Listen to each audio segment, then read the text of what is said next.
दोस्तों आज आपके लिए चतुर किसान की कहानी लेकर आए हैं। आपको ये कहानी कैसी लगती है आप हमें कमेंट करके जरूर बताएं। धन्यवाद। बहुत समय पहले की बात है। एक बार राजा अपने सिपाहियों के साथ किसी दूसरे राज्य की ओर जा रहा था। रास्ते में घने जंगल के कारण राजा और उनके सिपाही अपना मार्ग भटक गए। कुछ दिन जंगल में भटकने के बाद राजा और उनके सिपाही एक गांव पहुंच गए। सिपाहियों का खाना खत्म हो गया था। राजा ने अपने मंत्री से कहा, जाओ गांव में जिसका खेत सबसे बड़ा है उसकी सारी फसल काट लाओ। मंत्री ऐसा ही करता है। राजा का आदेश पाकर मंत्री गांव की ओर निकल जाता है।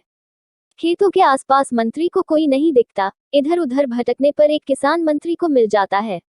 मंत्री उस किसान से पूछता है, यहाँ का सबसे बड़ा खेत कौन सा है? किसान उसको एक खेत की ओर ले जाता है। थोड़ी आगे चलने के बाद किसान उसको बताता है, ये हमारे गांव का सबसे बड़ा खेत है। मंत्री उससे पूछता है, गांव में लोग क्यों नहीं दिखाई देते हैं? किसान बोलता है, पास में ही हमारे कुलदेवता का एक मंदिर है जहां प्रतिवर्ष पूजा होती है। सारा गांव वही गया है।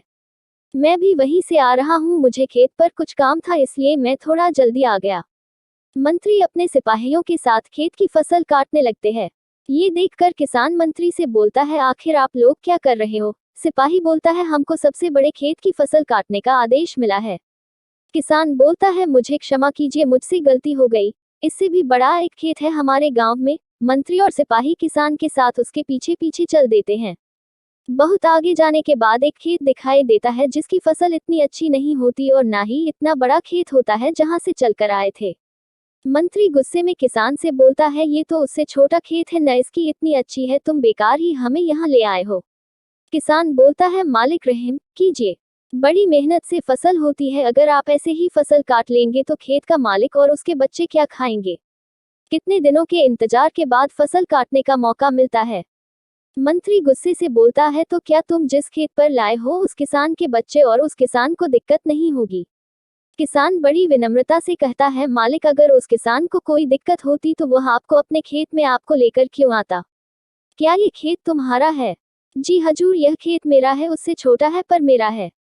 आप इसकी सारी फसल काट लीजिए, मुझे कोई आपत्ति नहीं है, पर जिस खेत पर मैं आपको ले गया था वह मेरा खेत नहीं था।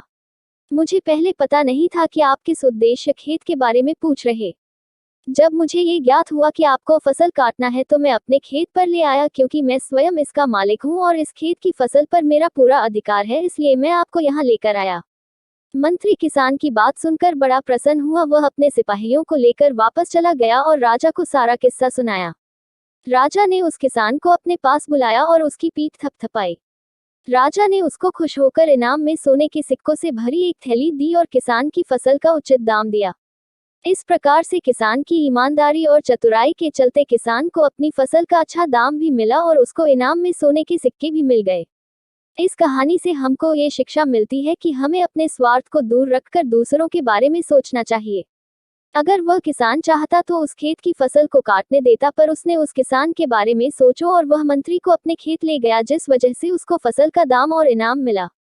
दोस्तों, चतुर किसान की कहानी हिंदी पोएट्री शॉर्ट ऑथर के द्वारा लिखी गई है। आपको चतुर किसान की कहानी कैसी लगी हमें कमेंट करके जरूर बताएं। धन्यवाद।